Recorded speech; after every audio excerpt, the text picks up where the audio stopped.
إن الله وملائكته يصلون على النبي يا أيها الذين آمنوا صلوا عليه وسلموا تسليما. اللهم صل على سيدنا ومولانا محمد وعلى آل سيدنا ومولانا محمد وعلى آله وأصحابه وبارك وسلم كثيرا كثيرا. أعوذ بالله من الشيطان الرجيم. بسم الله الرحمن الرحيم.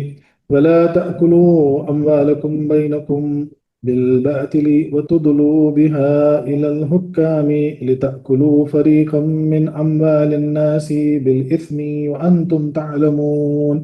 صدق اللہ العلی العظیم۔ اور نہ کھاؤ مال اپنے درمیان اپنے ساتھ نہ حق کے، اور نہ لے جاؤ ان کو طرف حاکموں کی تاکہ کھاؤ تم کچھ حصہ مالوں سے لوگوں کے ساتھ گناہ کے، حالانکہ تم جانتے ہو۔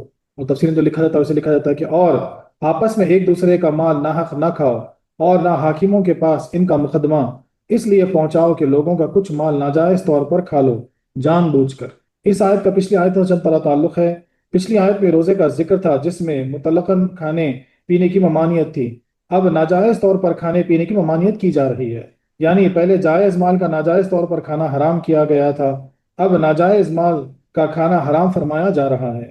پچھلی آیت میں رمضان کی راتوں میں کھانے پینے کی اجازت دی گئی اور افطار کا بھی حکم فرمایا گیا۔ اب یہ بتایا جا رہا ہے کہ اس اجازت کے یہ معنی نہیں کہ تم ہر قسم کا جائز و ناجائز مال کھا لو، بلکہ سوچ سمجھ کر حلال مال کھانا تاکہ تمہاری عبادتوں میں نور پیدا ہو۔ یعنی حلال مال سے عبادتوں میں نور پیدا ہوتا ہے۔ یعنی اب یہ جو جز ہے پورا، پچھلی آیت میں بات ہوئی تھی کہ رمضان کی راتوں میں کھا سکتے، دن میں نہیں کھا سکتے، وہ سب بات ہو گئی تھی۔ اب یہاں پر کیا بتا جا رہا ہے کہ چاہے رمضان ہو یا نہ ہو، ناحق مال کسی کا ناجائز مال مت کھاؤ۔ پچھلی آیت میں فرمایا گیا تھا کہ تم اعتکاف کی حالت میں اپنی حلال خواہش یعنی شہوتیں وغیرہ بھی پوری نہ کرو۔ اب بتایا جا رہا ہے کہ حرام خواہشیں کبھی پوری نہ کرو، اس کا اعتکاف ہمیشہ باقی اور اس کا روزہ ہمیشہ موجود۔ یعنی ناجائز و حرام مال کا ہمیشہ اعتکاف ہے، کبھی نہیں کھانا ہے، کسی صورت میں نہیں کھانا ہے، اور وہ روزہ ہمیشہ برقرار رہے گا۔ پچھلی آیت کے آخر میں فرمایا گیا تھا کہ اللہ کی مقرر کردہ حدودوں کے قریب بھی نہ جاؤ، اس میں حدود کا اجمالی ذکر تھا، اب ان حدود کی کچھ تخصیص ارشاد ہو رہی ہے۔ چونکہ کھانا پینا بڑا اہم کام ہے کہ اس کے درست ہو جانے سے عبادت، معاملات، دعائیں وغیرہ درست ہو جاتی ہیں۔ تو معاملات، عبادت، دعائیں، یہ سب کا جو دار و مدار ہے وہ کس پر ہے؟ کھانے پر ہے۔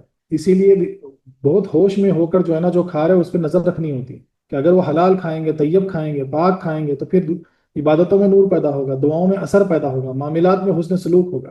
اسی لیے رب تعالیٰ نے کھانے پینے کی شرح حدود کا خصوصیت سے اس آیت میں ذکر فرمایا ہے۔ اسی وجہ سے جو ہے نا کھانے پینے پر خصوصاً یہ آیت جو ہے نا نازل ہوئی۔ اب یہ آیت کا جو شان نزول ہے وہ کب ہوا تھا یہ سنیے۔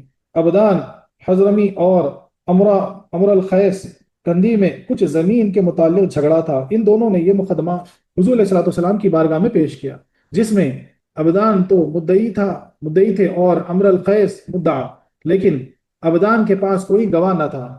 امر الخیس کو قسم کا حکم ہوا، انہوں نے قسم کھانے کی تیاری کی۔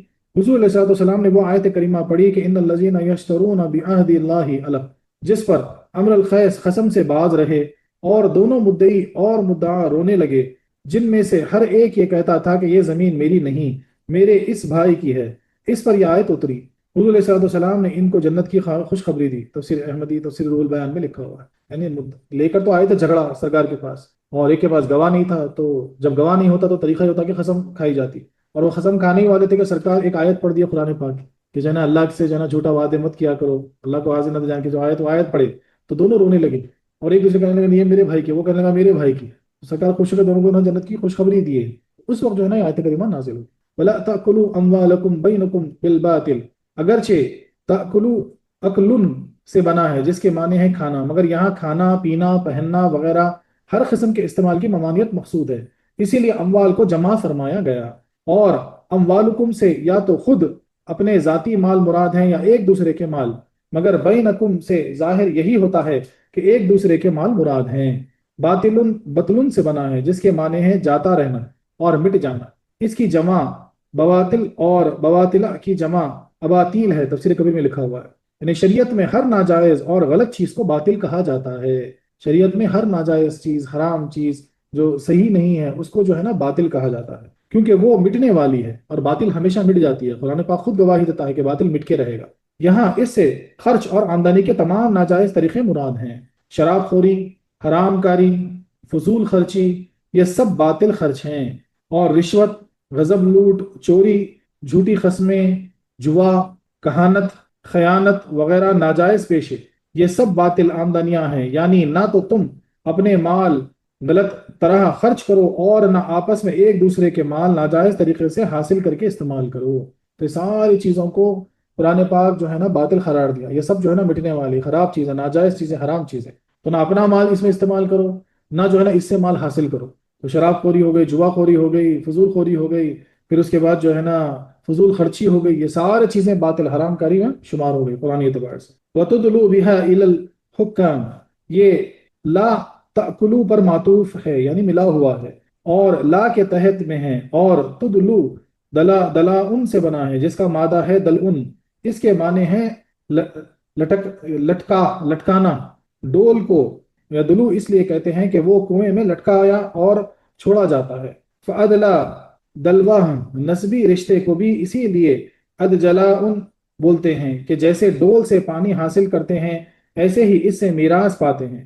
یہاں مراد مقدمہ لے جانا ہے کیونکہ اس کے ذریعے مال حاصل کیا جاتا ہے، اسی لیے حکام کے یعنی نذرانے کو رشوت کہتے ہیں، یعنی حکام کو جو نذرانہ پیش ہوتا ہے وہ رشوت کہا جاتا ہے، کہ وہ رشا ان سے بنا ہے جس کے معنی ہے رسی، جیسے بذریعہ رسی بھرا ہوا ڈول کھینچتا ہے ایسے ہی بذریعہ رشوت مال حاصل ہوتا ہے۔ تفسیر کبیر میں لکھا ہوا ہے۔ بہا کا مرجع یعنی جو ریفرنس ہوتا ہے اس کا اموال ہے، اور مراد مالی مقدمات، حکام جمع حاکم کی ہے، اور اس سے یا تو شرعی قاضی مراد ہے یا ظالم حکام، یعنی کوئی ظالم حکام بھی ہو سکتا ہے، قاضی بھی ہو سکتا ہے، اس کی طرف اشارہ ہے، تو تفسیر احمدی میں لکھا ہوا ہے۔ یعنی مال کے غلط مقدمات حکام کے پاس نہ لے جاؤ، کوئی غلط مقدمہ کوئی حکام کے پاس نہ لے جاؤ۔ تو یہ آج بھی جو ہے نا یہ چیز ہے، یعنی بے وجہ جو ہے نا کسی کو ستانے کے لیے کیسز فائل کر دینا، رشوت خوری کر کے جو ہے نا کیسز میں آگے بڑھ جانا، کسی کے مال کو دبا لینا، کسی کی مجبوری کا فائدہ اٹھا کے جو ہے نا اس سے زیادہ مال حاصل کر لینا، یہ سارے جو ہے نا باطل طریقے ہیں، یہ سارے جو ہے نا حرام میں شمار ہیں۔ لِتَأْكُلُوا فَرِيقًا مِّنْ أَمْوَالِ النَّاسِ، یہ تدلو کے متعلق ہے، یہاں بھی اکلن یعنی کھانے سے مراد اخذ یعنی لینا ہے، کیونکہ کھانا نہ اصل مقصود ہے۔ فریق کی لفظی تحقیق ہم پہلے کر چکے ہیں، اس سے مراد یہاں کچھ حصہ ہے، کیونکہ مقدمات میں مقابل کا سارا مال نہیں لیا جاتا، یعنی کچھ مال لیا جاتا ہے، بلکہ بقدر دعویٰ پر ہی قبضہ کیا جاتا ہے، جس پہ دعویٰ ہوتا ہے اسی پہ قبضہ کیا جاتا ہے۔ اسی لیے آگے من اموال الناس فرمایا گیا، یا تو من بیانیہ ہے یا تبعیضیہ ہے، یعنی بولتے ہیں نا ڈسکریمنیٹ کرنے کے لیے، بتانے کے لیے، بالاسم لتأکلوا کے متعلق ہے، اور اس سے جھوٹی گواہی، جھوٹی قسم، جھوٹے مقدمے کی پیروی، غرض کے ہر ناجائز بات مراد ہیں۔ دیکھیں قرآن میں جو لفظ سے سمجھایا جاتا، جو بات اس کو جو تفسیراً بیان کی جاتی، اس میں کتنی چیزیں شامل ہو جاتی، اس کو غور کیجیے آپ۔ جھوٹی قسم کھانا بھی جو ہے نا باطل ہے، گناہ ہے، ناجائز ہے، حرام ہے۔ جھوٹے وعدے، مثال کے طور پر جھوٹی گواہی دینا، یعنی حکام کے پاس مال کے جھوٹے مقدمے اس لیے نہ لے جاؤ کہ حکام کو رشوتیں وغیرہ دے کر لوگوں کا کچھ مال کھا جاؤ۔ وَأَنْتُمْ تَعْلَمُونَ، یہ تدلو کے فعل یعنی بولتے ہیں نا ایکٹ ورک کرنے کے لیے سے حال ہے، اور تعلمون کا مفعول پوشیدہ، یعنی تم اپنا جھوٹا ہونا اور مقدمے کا غلط ہونا جانتے ہوئے ایسے معاملات حکام کے پاس نہ لے جاؤ۔ یہ جو ہے نا اس کا جو میں نے تفصیلاً جو الفاظ کے اعتبار سے بتایا گیا، یعنی اس کو سمرائز طور پہ سمجھنا ہے تو یہ ہے کہ اے مسلمانوں، تم آپس میں ایک دوسرے کے مالوں پر ناجائز قبضہ نہ کرو اور انہیں غلط طریقے سے استعمال میں نہ لاؤ، اور اپنے ظلم پر مدد لینے کے لیے جھوٹے مقدمات حاکموں کے پاس اس نیت سے نہ لے جاؤ کہ انہیں کچھ دے دلا کر یا جھوٹی گواہی قائم کر کے یا غلط ثبوت پہنچا کر اور حکام کو فریب دے کر ان سے غلط فیصلے لے کر لوگوں کے مال ناجائز طور پر کھا جاؤ، حالانکہ تم یہ جانتے بھی ہو کہ ہم اس مقدمے میں جھوٹے ہیں۔ یعنی اللہ تعالیٰ کیا فرما رہے کہ بھئی تم جو ہے نا ایسے جھوٹے مقدمے بنا کے یعنی لوگوں کا مال جو ہے نا غلط طریقے سے جو ہے نا اس پہ جو ہے نا ایک یعنی کریٹ کر کے، تاکہ تم جانتے ہو کہ تمہارا نہیں، تم جانتے ہو کہ ناجائز ہے، پھر بھی تم مقدمات اور رشوت وغیرہ دے کے جو ہے نا وہ اپنے فیور میں کرنے کے چکر میں رہتے، تو یہ اللہ تعالیٰ جاننے والا، اور یہ سب باطل ہے، یہ سب ناجائز۔ اب حرام و حلال کی پہچان کے متعلق جو ہے نا سنیے، تفسیر کبیر نے بحوال احیاء العلوم حرام و حلال پہچاننے کا نہایت عمدہ قاعدہ بیان کیا، وہ یہ کہ مال یا تو خود بخود ہی حرام ہوگا یا خود تو حلال مگر غلط کمائی کی وجہ سے اس کا استعمال حرام۔ ایک تو مال جو ہے نا خود حرام یا حلال ہو، دوسرا ہوگا مال تو حلال ہے لیکن اس کا استعمال حرام میں ہوگا تو پھر وہ غلط ہو جائے گا۔ جو خود حرام ہے اسے حرام بعینے کہتے ہیں، جو حرام ہے وہ تو حرام ہی ہے۔ اس کی تحقیق یہ ہے کہ مال تین قسم کے ہیں۔ اب تحقیق کیا ہے کہ اس کے مال تین قسم کے ہیں۔ اب اس کو یعنی پہلی چیز تو اس کو سمجھیے کہ ایک تو ہوتا حلال مال اور ایک ہوتا حرام مال۔ یہ تو آپ کو یعنی عام طور پر جو ہے نا اس کو ڈسکریمنیٹ کر کے بتا دیا گیا کہ بھئی یہ حرام ہے، یہ حلال ہے، مٹی حرام ہے، شراب خوری حرام ہے، بولے محنت کر کے کمانا جائز ہے، کسی سے چرا لینا حرام ہے، بولے کسی کا مال لینا حرام ہے، یہ موٹا موٹا سمجھا دیا گیا۔ اب اس کے بعد جو ہے نا، اب آپ حلال مال کماتے ہیں لیکن حرام ذریعے سے، تو وہ حرام ہو جائے۔ دوسری چیز، حلال مال کماتے ہیں لیکن حرام جگہ خرچ کرتے ہیں، تو وہ بھی جو ہے نا حرام ہو جائے۔ اب جو ہے نا اس کی تحقیق یہ ہے کہ مال تین قسم کے مال ہوتے ہیں۔ ایک معدنیات، ہیرے موتی پتھر وغیرہ، معدنیات جواہرات، ہیرے جواہرات جیسے کہتے ہیں۔ دوسرا نباتات، ترکاریاں، سبزیاں، جڑی بوٹیاں وغیرہ، ویجیٹیبل سیلرز وغیرہ کے پاس ہوتا ہے، ان کا مال وہی ہوتا ہے مثال کے طور پر۔ تیسرا حیوانات یعنی جانور۔ معدنیات میں سے جو صحت کو نقصان دے وہ حرام، باقی سب حلال۔ بولے بھائی دوائی وغیرہ ہے مثال کے طور پر، اس میں جو ہے نا جو بھی جو ہے نا صحت کو نقصان دیتے وہ حرام ہے، باقی سب حلال ہیں۔ لہٰذا موتی اور دیگر جواہرات جو مضر نہ ہو وہ حلال ہیں۔ اگر سنکھیا بھی کسی خاص طریقے سے کھائی جاتی ہے جس سے نقصان نہ ہو تو حلال۔ میں نے بولتا نا زہر بھی جو ہوتا ہے مثال کے طور پر، اگر دوائی میں استعمال ہو کے کھلایا جا رہا تو وہ حلال ہے۔ سیکری، گیرو، چنا وغیرہ دواؤں اور پان وغیرہ میں کھائے جاتے ہیں اور نقصان دہ چیزیں حرام ہیں۔ یعنی یہ بھی یعنی یہ ساری چیزیں جو ہے نا، جیسا چنا وغیرہ پان میں لگا کے کھا لیتے ہیں، تو یہ چیزیں جو ہے نا ٹھیک ہے، یہ نقصان دہ نہیں ہے۔ اور نقصان دہ چیز جو حرام ہے وہ کیا ہے؟ تو بولے مٹی ہے، پتھر ہے، راکھ وغیرہ حرام ہے، یہ ساری چیزیں حرام ہیں کیونکہ یہ بیمار کر دیتی ہیں، یہ ساری چیزیں بیمار کر دیتی ہیں۔ نباتات میں سے مہلوک اور مضر صحت اور نشے پیدا کرنے والی چیزیں حرام، باقی سب حلال۔ یعنی اب جھاڑوں سے بھی جو سبزیاں وغیرہ جو لی جاتی ہیں، تو اس میں سے جو سبزی سے نشہ پیدا ہوتا ہو، جو چیز سے نشہ پیدا ہوگا، جو جڑی بوٹیوں سے، جو پھولوں سے، جو پھلوں سے، تو وہ حرام ہے، باقی سب جائز حلال ہے۔ کچھ چیزوں میں زہریلے ہوتے جو صحت کو نقصان پہنچاتے وہ بھی حرام ہے، باقی سب حلال ہیں۔ بھینگ، چرس، افیم نشے دیتی ہیں لہٰذا حرام ہیں۔ یہ ساری چیزوں جھاڑوں میں لگتی ہے، مرجوانا بولتے ہیں، جیسا افیم وغیرہ بولتے ہیں، ساری چیزیں حرام ہے کیونکہ اس سے نشہ ہوتا ہے۔ یوں ہی قاتل جڑی بوٹیاں حرام ہیں، یوں ہی جو جڑی بوٹیاں جس سے جو ہے نا جو زہریلی ہوتی ہے، جس سے جو ہے نا جان جا سکتی ہے، وہ بھی حرام ہے۔ اس کے سوا باقی ہر ایک ترکاری، گھاس وغیرہ سب حلال ہیں۔ حیوانات کی تفصیل پچھلی آیتوں میں گزر گئی کہ کون حلال ہے اور کون حرام ہے، تو بہت لمبا ڈسکشن ہوتا ہے نا حیوانات کے اوپر۔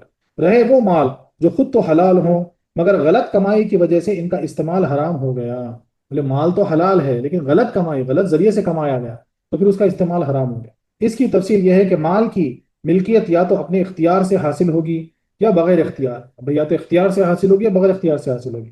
بے اختیاری جیسے میراث مل جانا، بھئی آپ کے بس میں نہیں تھا لیکن آپ کو انہیریٹ کر دیا، آپ کو جو ہے نا آپ کو میراث سے مل گئی، تو اختیار والی ملکیت یا تو بغیر عطائے مالک حاصل ہوگی۔ تو یہ جو ہے نا بغیر عطائے مالک بھی آپ کو حاصل ہو جائے گی، جیسا ملکیت والی، میراث والی، جیسے شکار کا جانور اور گھر میں دفینہ کا نکل آنا یا مالک سے لینے کی، یعنی اب یہ کیسا ہے کہ بنا آپ کے اختیار کے جو ہے نا وہ چیز آپ کے پاس مل گئی، جیسا جو شکار کا جانور وہاں مل گیا آپ کو، جو آپ کو جو ہے نا جنگل میں، ویسے ہی جو ہے نا کوئی دفینہ آپ کو مل گیا، مثال کے طور پر خزانہ مل گیا آپ کو۔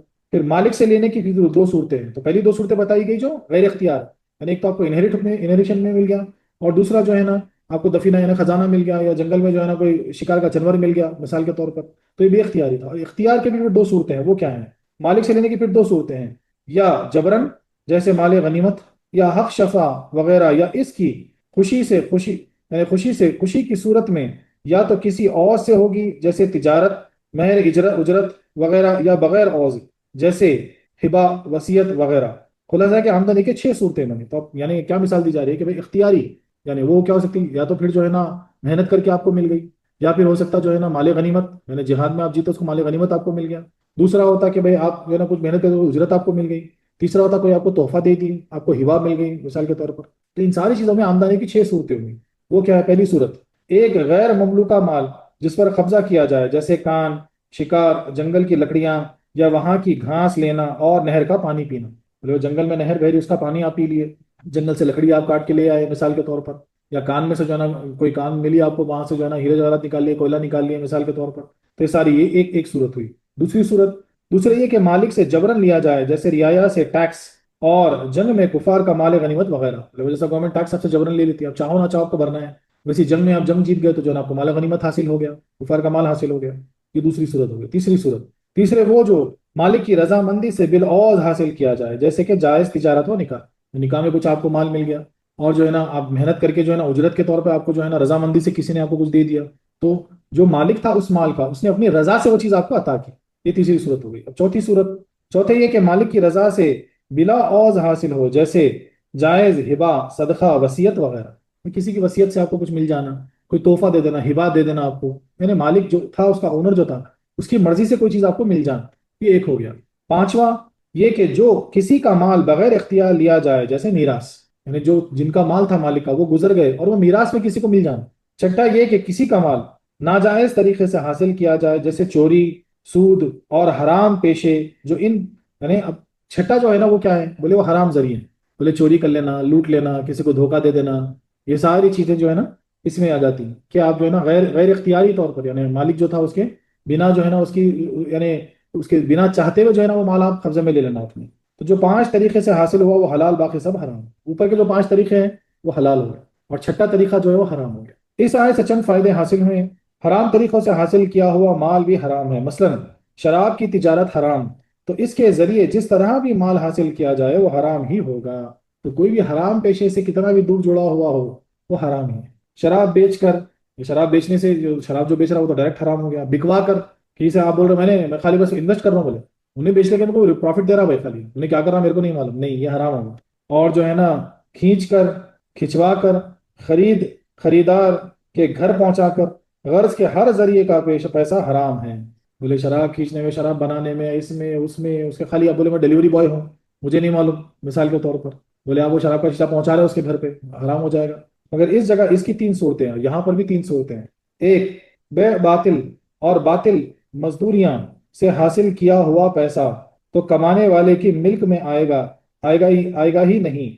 سود کا، شراب کا، رشوت کا، گانے بجانے اور ناچنے کا پیسہ کمانے والے کی ملک ہی نہیں۔ اس پر واجب ہے کہ یا تو مالکوں کو واپس کرے، اور اگر ان کا پتہ نہ چلے تو ان کے نام سے خیرات کر دے۔ دیکھیے سارے پیشوں سے اگر مال کمایا جائے تو یہ سب حرام ہے، یا تو واپس لوٹاؤ، اور اگر ان کا پتہ نہیں مل رہا تو پھر خیرات کر دو، اگر حرام سے بچنا ہے تو کن کن چیزوں سے ہے؟ پہلی چیز تو باطل، یعنی دھوکہ دھوکہ دھڑی کر کے جو ہے نا مزدوریاں حاصل کرنا۔ دوسری چیز ہے پھر جو ہے نا یا سود خوری سے، شراب خوری سے، رشوت سے، گانے بجانے سے پیسے، یہ ساری چیزیں، ناچ گانے وغیرہ سے، یہ ساری چیزیں جو ہے نا حرام ہو جائے۔ دوسرا، فاسد بے سے حاصل کیا ہوا پیسہ قبضے سے مالک میں آ جائے گا، اگرچہ ایسی تجارت کرنا گناہ ہے، بے بالشرط اور اجرا فاسد وغیرہ کا یہی حال ہے۔ دھوکہ دھڑی، ایک چیز کو ایک چیز بتا کے بیچ دینا، کم کو زیادہ میں بیچ دینا، یہ ساری چیزیں کر کے جو نا مال حاصل کرنا، یہ بھی حرام ہے، فاسد ہے۔ تیسرا، حلال کمائیوں کا پیسہ حلال ہے، اگرچہ کوئی اس سے گناہ بھی کرے، مثلا کسی کو مکان یا دکان کرائے پر دی، یعنی اب حلال کمائی سے حلال پیسہ آپ کے پاس ہے۔ اب اس سے ایک صورت ہو سکتی ہے کہ آپ کے پاس مکان تھا، آپ وہ مکان جو ہے نا کرائے سے دیے کسی کو، کرایہ دار نے اس میں شراب خانہ وغیرہ لگا لیا، آپ کو نہیں معلوم تھا، اس نے رہنے کے لیے لیا لیکن بعد میں جو ہے نا وہ شراب بھی بیچنے لگا۔ مالک مکان کو کرائے کا پیسہ حلال ہے کہ اس نے مکان رہنے کے لیے دیا تھا جو حلال ہے، شراب خانہ لگانے رہنے والے کا اپنا گناہ ہے۔ یہ سب مسائل بالباطلی سے حاصل ہوئے ہیں۔ اس سے بہت سی باریکیاں ہیں کہ بھائی اگر آپ اس میں رضامندی، یعنی آپ کو پتہ نہ چلے اور وہ ایسا کر رہا ہے، تب بھی جو ہے نا کرائے کا پیسہ جو ہے نا وہ جائز ہے۔ ورنہ اگر مثال کے طور پر اس میں رضامندی ہو جائے، اس میں بہت فقہی آپ کو اترنا پڑتا ڈیٹیل، آپ اس چیز سے راضی ہوں، پھر وہ جو ہے نا سوال اٹھ جاتے ہیں وہاں پہ کہ وہ جائز ہے کہ ناجائز۔ لیکن حلال کمائی کا پیسہ حلال ہوگا۔ اگر دوسرا اس کو حرام میں استعمال کر رہا ہے، دوسرا جو ہے نا اس سے حرام کما رہا، اور آپ کو اس سے تعلق نہیں ہے، نہ اس سے پارٹنرشپ ہے، نہ پرسنٹیج ہے، نہ اس میں آپ کا کوئی یعنی رضامندی ہے، آپ کو پتہ نہیں ہے، مثال کے طور پر تو آپ کرایہ لے رہے ہیں، وہ جائز ہے، آپ کا کرایہ حلال ہے۔ دوسرا فائدہ، ختم بزرگان فاتحہ و ایصال ثواب کے کھانے اور غذائیں حرام نہیں، کیونکہ جب یہ کام باطل نہیں تو ان کے کھانے بھی حرام نہیں۔ فقراء، مساکین، بلکہ متبرک کھانے علامت مسلمین کو بھی جائز ہیں۔ تو ایسے ہی جو ہے نا جن پہ ختم وغیرہ پہ جو کھانے کھلائے جاتے ہیں وہ سب جائز ہے، وہ حرام نہیں، وہ باطل نہیں۔ اور ایک فائدہ، ناجائز فائدہ لینے اور جھوٹے مقدمے بنانے کے لیے حکام سے ملنا، ان پر اثر ڈالنا، انہیں رشوتیں وغیرہ دینا حرام ہیں، بلکہ اس مقدمے سے حاکم بننا بھی ناجائز ہے۔ امام ابو حنیفہ رحمۃ اللہ علیہ نے اسی احتیاط کے لیے قضا قبول نہ کی۔ امام ابو یعنی آپ کو آفر دیا گیا تھا، بولے وقت کی قاضی بن جاؤ، اتنا علم آپ کے پاس ہے، لیکن آپ نے قضیت قبول نہیں کی۔ کیوں؟ اس سے آپ ڈرتے تھے کہ بھئی ایسا نہ ہو کہ جو ہے نا نہیں جانتے ہوئے بھی جو ہے نا کوئی غلط جو ہے نا فیصلہ کر دے۔ امام ابو یوسف رحمۃ اللہ علیہ نے عدل و انصاف قائم کرنے کے لیے ہارون رشید کی قضا قبول کی، یعنی ہارون رشید کے دور میں آپ قاضی بن گئے، کیوں؟ عدل و انصاف قابل کرنے کے لیے۔ استاد کا قبول نہ کرنا اور شاگرد کا قبول کرنا، حالانکہ امام اعظم ہونے والے شاگرد ہیں، دونوں باعث ثواب ہے۔ دیکھو یوسف علیہ السلام نے خواہش سے حکومت حاصل کی، فرمایا اجعلنی علی خزائن الارض، وہ سمجھتے تھے کہ میرے بغیر یہاں عدل و انصاف قائم نہ ہو سکے گا۔ یوسف علیہ السلام جو ہے بادشاہ کے سامنے خود بولے نا کہ میں جو ہے نا اس کی ذمہ داری لے لیتا ہوں، آپ جانتے تھے کہ آپ کے سوا کوئی اور عدل و انصاف قائم نہیں کر سکتا جیسا آپ کر سکتے، تو وہ بھی ثواب ہے۔ اور ایک فائدہ، حاکم کا غلط فیصلہ حرام کو حلال نہ کر دے گا۔ اللہ اکبر، دیکھیے یہ بڑی وجہ، یعنی اگر کورٹ سے یعنی آپ کو یعنی بولتے ہیں نا کورٹ سے جو ہے نا ججمنٹ آ گیا، اور ججمنٹ جو ہے نا سمجھو ناجائز اور حرام پہ یعنی غلط پہ آ گیا، اس کا یہ مطلب نہیں کہ وہ صحیح ہو گیا۔ حضور علیہ الصلوۃ والسلام نے مدعا علیہ سے فرمایا کہ تم میرے پاس اپنے مقدمے لاتے ہو، ممکن ہے کہ تم میں سے کوئی تیز زبان ہو، اس کے دلائل سن کر ہم اس کے حق میں فیصلہ کر دیں، اگر واقعی وہ اس کا حقدار نہ ہوا تو یہ چیز اس کے لیے جہنم کا ٹھکانہ ہے، مگر یہ مالی احکام میں ہے، اس کی زیادہ تفصیل اعتراضات اور جوابات میں آئے گی۔ خیال رہے کہ حاکم یعنی نبی کریم صلی اللہ علیہ وسلم کیا فرماتے ہیں، دونوں مدعی اور مدعا دونوں کو فرماتے ہیں، بولے ٹھیک ہے بھائی تم کئی مقدمے لے کر آتے ہو، اس میں سے کوئی جو ہے نا زبان کا تیز بات کرنے والا ہو، جو بھی وہ کنونس کر کے جو ہے نا اگر مقدمے کا فیصلہ کروا لے اور وہ ناجائز ہوا تو وہ اس کا ذمہ دار ہے، اس کو وہ چیز جو ہے نا جہنم میں لے جائے گی۔ خیال رہے کہ حاکم کے فیصلے اپنے علم پر نہیں ہوتے بلکہ شرعی ثبوت پر ہوتے ہیں۔ اگر کوئی حاکم کسی کو صرف اپنی آنکھ سے زنا کرتے دیکھ لے مگر شرعی گواہی یا مجرم کا اقرار نہ ہو تو اسے رجم نہیں کر سکتا، اور نہ ظالم حکام اس آڑ میں بڑے بڑے ظلم کر ڈالتے ہیں۔ اسی لیے حضور صلی اللہ علیہ وسلم اپنے علم ذاتی پر شرعی فیصلے نہ فرماتے تھے بلکہ شرعی ثبوت پر، لہذا حدیث پر یہ اعتراض نہیں ہو سکتا کہ حضور کو تو رب نے سارے علوم بخشے، پھر آپ یہ کیوں فرماتے ہیں؟ یعنی اب یہاں ایک بات سمجھنے والی بات ہوتی ہے کہ علم رکھتے ہوئے جانتے ہوئے بھی شرعی جو معاملات ہوتے جو سامنے جو شرعی گواہی وغیرہ جو پیش ہوتی، شرعی جو ثبوت پیش ہوتے اس کی بنا پر فیصلے کیے جائیں، نہ کہ آپ کے علم کی بنا پر۔ ہاں یہ بہت انپورٹنٹ ہے، اس لیے دیکھو بڑے بڑے کورٹس وغیرہ میں بھی کیا ہوتا ہے، ریفرنس دیا جاتا ہے کہ بھئی ایسے ایسے معاملات میں جو ہے نا ایسا ایسا جو ہے نا ججمنٹ ہوا تھا، بولے ایسا ہوا تھا، اس ریفرنس میں ہم دے تو مطلب ان کے علم سے، یعنی میں جانتا ہوں یہ غلط ہے، میرے علم میں میں پڑھا ہوں، ایسا کر کے نہیں بول سکتا، اس کو بتانا پڑے گا کہ بھئی یہ لا ہے، یہ لا کے اعتبار سے جو ہے نا ایسا یہ غلط، ایسا کر کے اس کو ریفرنس دینا پڑتا ہے۔ اس لیے دیکھو آج بھی بہت سارے چھوٹے جو کورٹ ہوتے ہیں ہائی کورٹ کے کیسز کا ریفرنس لے لیتے ہیں، ہائی کورٹ کا کیسز جو ہے نا سپریم کورٹ کے ریفرنس لے لیتے ہیں مثال کے طور پر، لے کر جو ہے نا ججمنٹس دیے جاتے ہیں۔ تو سرکار کا یہاں پر یہ فرمانا کہ بھئی تمہارے جو ہے نا معاملات پر، تمہاری گواہی پر اگر ہم فیصلہ کر دیں اور یہ غلط ہوا تو تم ذمہ دار، اس کا یہ مطلب نہیں کہ آپ نہیں جانتے، آپ کو علم نہیں، آپ اپنا علم اس میں استعمال نہیں کرتے، یا شرعی اعتبار سے جو گواہان، جو ثبوت، جو ہے نا خصمیں وغیرہ جو لوگ بیٹھ کے جو بات ہوتی ہے تو شرعی اعتبار سے نا اس کا جواب دیا جاتا ہے۔ اور ایک فائدہ، بے خبری کی غلطی معاف ہے، اسی لیے یہاں وانتم تعلمون کی قید لگائی، لہٰذا اگر کوئی کسی چیز کو غلطی سے اپنا سمجھ کر اپنے پاس قبضہ کر لے، یا حاکم جھوٹی گواہیوں پر بے خبری میں فیصلہ کر دے تو وہ گنہگار نہیں۔ خیال رہے کہ مسئلے کی بے خبری معتبر نہیں، یہ واقعے کی بے خبری کا ذکر ہے۔ بھلے جو کوئی آ کے جھوٹی گواہی دے دے، کوئی آ کے جو ہے جھوٹے ثبوت پیش کر دے، اب جو چیز سامنے اسے دیکھ کر وہ فیصلہ کر دے گا تو اس کے سے وہ ذمہ دار نہیں ہوگا۔ یہ بہت ساری بہت پیچیدہ اور بہت باریک نقطے ہیں، اسی لیے جو ہے نا قرآن کریم میں خصوصاً حلال و حرام کا کیوں ذکر کیا گیا کہ سارا دار و مدار آج اگر سمجھیے کوئی معاملات ہمارے بگڑ رہے ہیں، کوئی ہمارا جو ہے نا ہمارا ادب نہیں کر رہا، کوئی ہمارا جو ہے نا ریسپیکٹ نہیں کر رہا، اگر کوئی ہم کو ذلیل کر رہا ہے، اس کی وجہ کیا ہے؟ تو اس کی وجہ وہی ہے کہ ہم کو غور کرنا پڑے گا کہیں ہمارے جو معاملات ہیں اس میں حرام کاری، اس میں باطل تو نہیں گھس گیا، اس میں ناجائز غذائیں تو نہیں گھس گئی۔ اگر ہماری دعائیں، ہم چلا چلا کے دعائیں کر رہے کہ مولا ہمارا کام بنا دے، ہم سے جو یہ ہو جائے، تو کیوں اگر اس کے باوجود نہیں ہو رہا، ہماری دعا قبول نہیں ہو رہی تو اس کی وجہ کیا ہے؟ تو آپ کو غور کرنا پڑے گا کہیں ہم حلال لقمے تو نہیں ڈال رہے اپنے منہ، اس کو غور کرنا ہے۔ ہاں کیونکہ حلال سے ہی جو ہے نا عبادتوں میں نور پیدا ہوگا، دعاؤں کی قبولیت ہوگی، درجے جو ہے نا بلند ہوں گے۔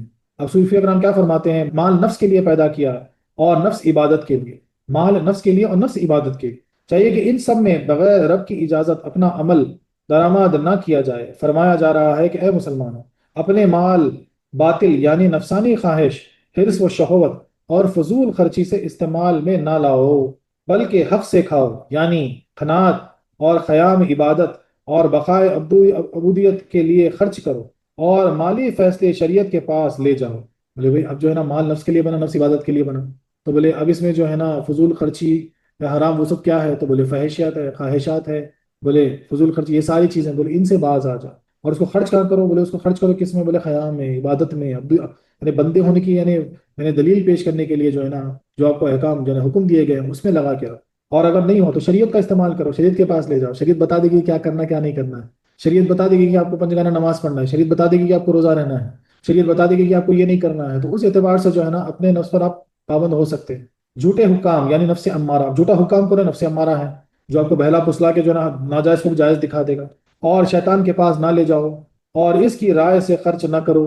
بولے شیطان اور نفس کے اگر سن کے اگر عمل کرنے لگے، خرچ مطلب عمل کرنا، تو عمل کرنے لگے تو پھر گئے، چونکہ مال ذریعہ تقویٰ ہے، مال ذریعہ تقویٰ ہے، لہٰذا اسے گناہ میں برباد مت کرو، یعنی قطع رحمی، غفلت اور معصیت پر صرف نہ کرو، ورنہ تم جانوروں سے بدتر ہو گئے ہوں گے اور تمہارا ٹھکانہ جہنم ہوگا۔ تو روح البیان میں لکھا ہوا ہے۔ تو ایک اس کا باطنی نقطہ جو سمجھایا گیا کہ بھئی نفس کو جو ہے نا کہاں خرچ کرنا ہے، تو شریعت کے دائرے میں شریعت سے مدد لے کے جو ہے نا نفس کو خرچ کرنا ہے، نہ کہ نفس امارہ اور شیطان کے سن کے جو ہے نا اگر اپنے آپ کو خرچ کرو گے تو پھر غفلت میں پڑ جاؤ گے اور پھر ٹھکانہ جہنم ہو جائے گا۔ جو بلا تحقیق ہر مال کھا لے، اب دیکھو یہاں پر بھی ایک امپورٹنٹ چیز ہے، بولے تحقیق نہیں کرے کچھ نہیں کرے، جو آیا سامنے کھا لیے بسم اللہ بولے، جو بلا تحقیق ہر مال کھا لے، حرام حلال کی تحقیق نہ کرے، وہ کتے سے بدتر ہے۔ اللہ اکبر اللہ اکبر، کیا بولا جا رہا ہے دیکھیں، بولے جو حرام حلال کی تحقیق نہ کرے، جو سامنے اس کو کھا لے، بولے وہ کتے سے بدتر ہے، کہ کتا سونگ کر چیز میں منہ ڈالتا ہے اور یہ مردار دنیا میں بغیر تحقیق کے منہ ڈال دیتا ہے۔ اللہ اکبر، یعنی حرام کیسا ہے، حرام کی مثال کس سے دی گئی، مردار سے، تو بنا تحقیق مردار میں منہ ڈال دینا بولے کتے سے بدتر ہے، کتا تو سونگ کے منہ ڈالتا۔ اللہ اکبر اللہ اکبر۔ انسانوں کو یہ کوشش چاہیے کہ بندوں کے حقوق میں ہلکا ہو کر دنیا سے جائے، بندوں کے حقوق میں ہلکا ہو کر جائے، کسی کا مال یعنی بلا وجہ جو ہے نا رکھ لے کے، کسی کا حق مار کے، کسی کو نقصان پہنچا کے دنیا سے جائیں گے تو بہت وزن دار جائیں گے، بلکہ ہلکے جاؤ۔ یہاں پر جو ہے نا ایک چھوٹی سا جو ہے چھوٹا سی حکایت ہے کہ نوشرواں کا جب انتقال ہوا تو اس کے تابوت کو تمام سلطنت میں گھمایا گیا، اور ساتھ میں ایک شخص آواز دیتا جاتا تھا کہ آج یہ بادشاہ دنیا سے جا رہا ہے، بولے کوئی بادشاہ کا انتقال ہوا، اس کا تابوت لے کے پورے شہر میں گھمائے، پوری سلطنت میں گھمائے، اور ساتھ میں ایک شخص ٹھہر کے جو ہے نا اعلان کرتے جا رہا تھا، کیا بولے آج یہ بادشاہ دنیا سے جا رہا ہے، جس کا اس پر کوئی حق ہو وہ آ کر لے لے، تاکہ یہ مسافر ہلکا پھلکا ہو کر جائے۔ بولے آواز دے کے بول رہا تھا، بولے اگر کسی کا حق ہے تو آ کے لے لو، بولے تاکہ ہلکا پھلکا ہو کر جائے۔ ساری سلطنت میں کسی کا اس پر ایک پیسہ بھی نہ نکلا، اور ساری سلطنت میں کسی کا ایک پیسے کا روادار نہیں تھا، وہ کوئی آ کے پوچھا نہیں۔ سبحان اللہ سبحان اللہ، تفسیر البیان میں جو ہے نا حکایت یہ لکھی گئی، سبحان اللہ، تو بڑا ہلکا پھلکا ہو کے گیا، ماشاء اللہ ماشاء اللہ۔ وآخر دعوانا أن الحمد لله رب العالمين.